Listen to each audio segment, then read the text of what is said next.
Good morning students. आज हम ECB 601 factor pricing and welfare economics की सेकेंड यूनिट रेंट के बारे में पढ़ेंगे। हम इससे पहले हमने थ्योरी ऑफ डिस्ट्रीब्यूशंस में ये पढ़ा कि डिस्ट्रीब्यूशन सिस्टम में एक फर्म क्या क्या डिस्ट्रीब्यूट करती है या कितने प्रकार से डिस्ट्रीब्यूट करती है। 4 चीज़ें डिस्ट्रीब्यूट करती है, जिसमें से पहला है रेंट, जो कि फर्म जो है लैंड को देती है। रेंट हमेशा लैंड पे मिलता है। इसमें हम रेंट और कितने प्रकार के रेंट होते हैं इसके बारे में पढ़ेंगे। Now let us start. What is the meaning of rent? Rent is used as a part of the produce which is paid to the owner of land for the use of his goods and services. But in economics, rent has been differently defined from time to time. Thus, rent refers only to make payments for factors of production which are in imperfectly elastic supply. For instance, it is the price paid for the use of land.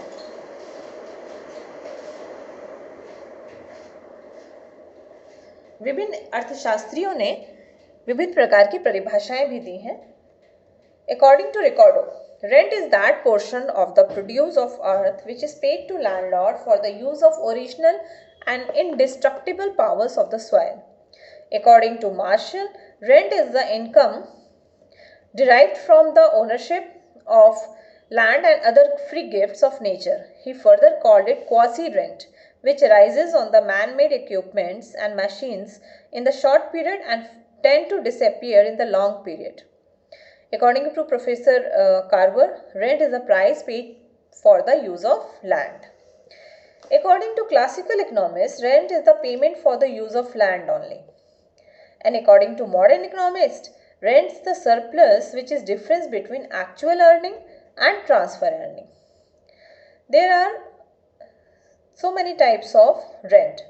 Types of rent: gross rent and economic rent. Gross rent. What is gross rent? Gross rent is the rent which is paid for the services of land and the capital invested on it. Gross rent consists of economic rent. It refers to payment made for the use of land. Interest on capital invested for improvement of land. Reward for risk taken by landlord in investing his capital. Gross rent के अंदर economic rent, interest on capital invested on land, reward of the management of land, reward of undertaking risk शामिल होता है। Economic rent में क्या शामिल होता है? डिफरेंशियल रेंट शामिल होता है, स्कैसिटी रेंट शामिल होता है और सिचुएशनल रेंट शामिल होता है। डिफरेंशियल रेंट क्या होता है?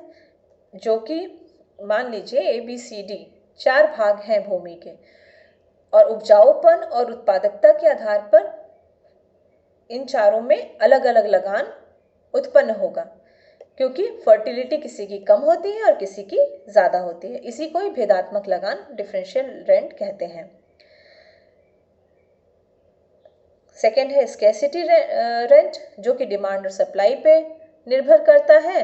डिमांड और सप्लाई कम होगी तो उसका जो रेंट होगा वो ज़्यादा होगा, और अगर सप्लाई ज़्यादा होगी तो उसका रेंट कम होगा। Scarcity rent refers to the price paid for the use of the homogeneous land when its supply is limited in relation to demand.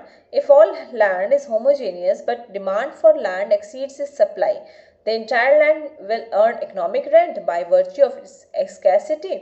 In this way, rent will arise when supply of land is inelastic. Professor Ricardo opinion that land was beneficial but it was also scarce. Differential rent, अभी मैंने आपको बताया है कि differential rent refers to the rent which arises due to the differences in the fertility of land. In every country there exists a variety of land. Some lands are more fertile and some are less fertile. Next है आपका situational rent था। Situational rent क्या होता है कि कोई land market के पास होती है, कोई मार्केट से दूर होती है। मार्केट के पास जो लैंड होगी उसको ज़्यादा इनकम मिलेगा, जो मार्केट से दूर होगी उसकी इनकम में कमी आएगा। ठीक है। नेक्स्ट है आपका contract rent. Contract rent refers to that rent which is agreed upon between the landowner and the user of the land on the basis of some contract which may be verbal or written. Contract rent may be more और less than the economic rent. ठेका लगान, ठेका लगान क्या होता है? ठेका लगान वह राशि होती है जो भूस्वामी या भूमि का मालिक और भूमि का उपयोग करने वाले आपस में ही तय कर लेते हैं। ये लगान भूमि के उपयोग का मूल्य होता है तथा मांग व पूर्ति की शक्तियों पर निर्भर करता है। यह लगान आर्थिक लगान के बराबर, इससे अधिक या इससे कम हो सकता है। ये आपका ठेका लगान हुआ। ठेका लगान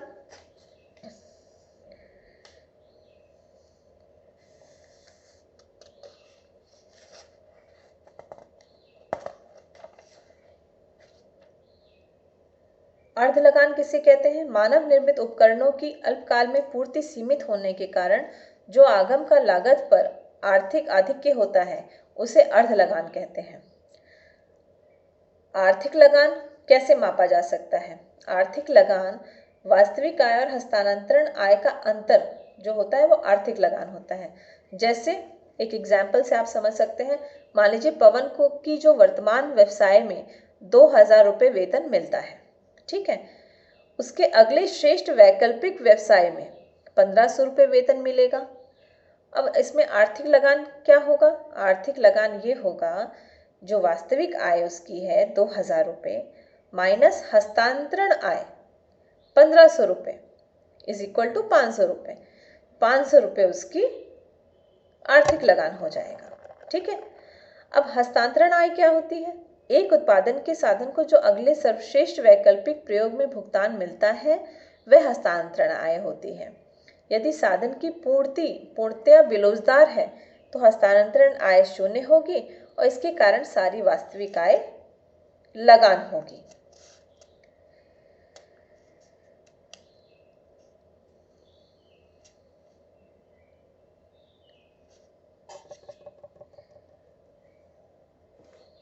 आर्थिक लगान और भेदमूलक लगान और दुर्लभता लगान में क्या अंतर होता है? भूमि के उपजाऊपन में अंतर होने के कारण उत्पन्न लगान को भेदमूलक लगान कहते हैं तथा साधनों की स्वल्पता के कारण उत्पन्न लगान को दुर्लभता लगान कहते हैं। रिकॉर्डों के अनुसार लगान की प्रकृति भेदमूलक लगान की है तथा आधुनिक लगान सिद्धांत के अनुसार लगान की प्रकृति दुर्लभता लगान की होती है। ये सब हुआ आपके रेंट के जो टाइप्स होते हैं उसकी व्याख्या हुई। Thank you everyone, have a nice day.